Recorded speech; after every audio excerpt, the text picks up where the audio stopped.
Iko Uwais bangga pawang hujan Indonesia go internasional. Aktor laga Iko Uwais turut menanggapi fenomena pawang hujan di sirkuit Mandalika yang kini sedang viral. Menurut Iko, pawang hujan merupakan budaya Indonesia yang sudah ada sejak dahulu. Sebagai orang Betawi yang juga punya budayanya sendiri, Iko percaya bahwa pawang hujan yang kini sedang viral benar-benar terjadi.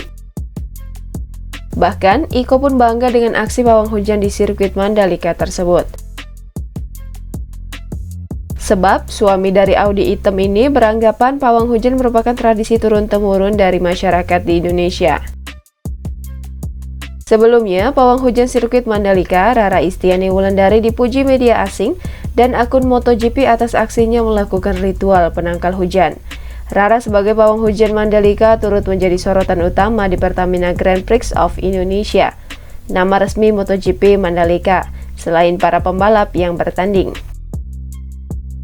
Oleh media asing, pawang hujan MotoGP Mandalika tersebut dinilai berhasil dalam membantu meredakan hujan di Pertamina Mandalika International Street Circuit.